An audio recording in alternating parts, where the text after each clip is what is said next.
Sir அதெல்லாம் அதுதான்.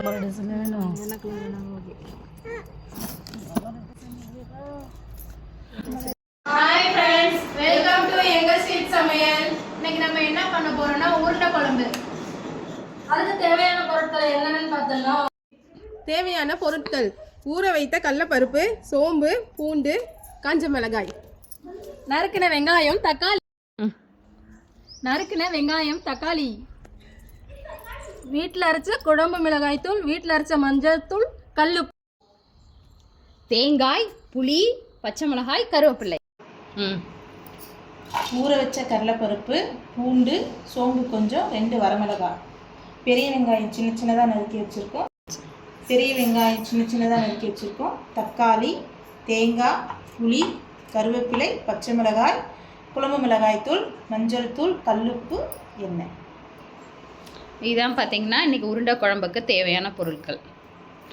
பார்த்திங்கன்னா கடலைப்பருப்பு, காஞ்ச மிளகாய், பூண்டு, கொஞ்சமாக உப்பு சேர்த்து கொஞ்சம் குறைன்னு அரைச்சி எடுத்து. இப்போ பார்த்திங்கன்னா நம்ம வந்து அரைச்சி எடுத்துகிட்டு வந்தாச்சு. சட்டி காஞ்சிச்சு, எண்ணெய் ஊற்றி விட்டுக்கலாம், வடகம் போட்டுக்கலாம். வடகம் நல்லா வெடிச்சிருச்சு. ஒரு பச்சை மிளகாய் போட்டுக்கலாம், நம்ம வெட்டி வச்ச வெங்காயம் போட்டுக்கலாம். இப்போ பார்த்திங்கன்னா வெங்காயம் நல்லா வதங்கிடுச்சு. இப்போ வந்து நம்ம தக்காளி ஆட் பண்ணிக்கலாம். வெங்காயம் தக்காளி வதங்கிறதுக்காக கொஞ்சமாக வந்து உப்பு சேர்த்துக்கலாம்.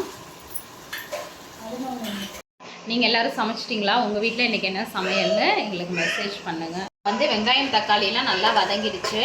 நம்ம இப்போ வந்து கொஞ்சமாக மிளகாத்தூள் போட்டுட்டு அதுக்கப்புறம் பார்த்திங்கன்னா மஞ்சள் தூள் ஆட் பண்ணிக்கலாம்.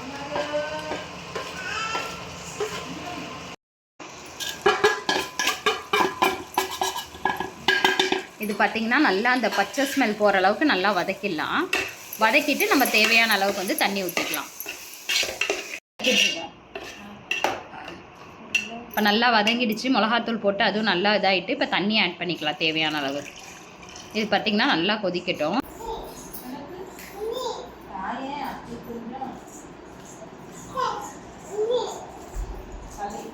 நல்லா கொதிச்சிருச்சு. புளியை ஊற்றிக்கலாம்.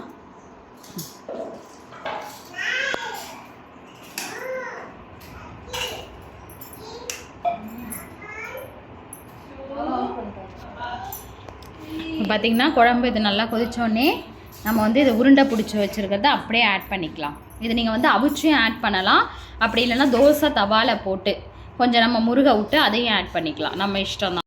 பார்த்திங்கன்னா குழம்பு நல்லா கொதிச்சிருச்சு. நம்ம உருட்டி வச்ச உருண்டையை அதில் வந்து ஆட் பண்ணிக்கலாம்.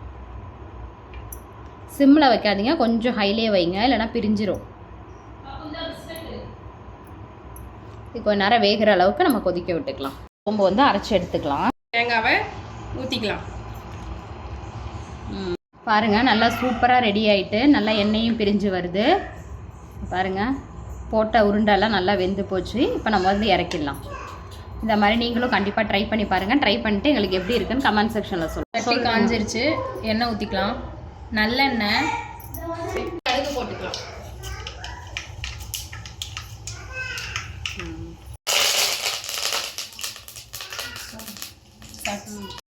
செக்கில் ஆட்டின நல்லெண்ணெய்.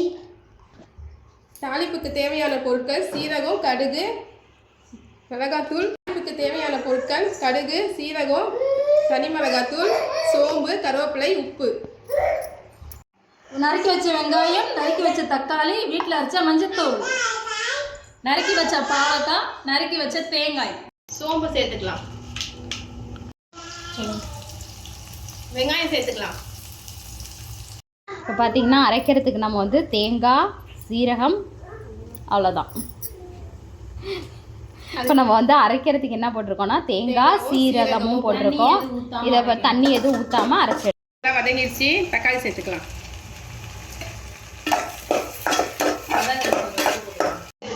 வெங்காயம் தக்காளி எல்லாம் வதங்கிடுச்சு. பாவக்காய் சேர்த்துக்கலாம். நல்லா கரெக்டாக சொல்லுவாங்க, நல்லா சொல்றீங்களா? பாவக்காய் சேர்த்தாச்சு. கொஞ்சம் போல தனி மிளகாத்தூள் சேர்த்துக்கலாம். காரத்துக்கு ஏற்ற மாதிரி நீங்களும் சேர்த்துக்காங்க. இப்போ வந்து பாவக்காய் நல்லா ரெடி ஆயிடுச்சு. இப்போ வந்து லாஸ்ட்டாக தேங்காய் சேர்த்துக்கலாம். அப்படியே எடுத்து காட்டுங்க கையில்.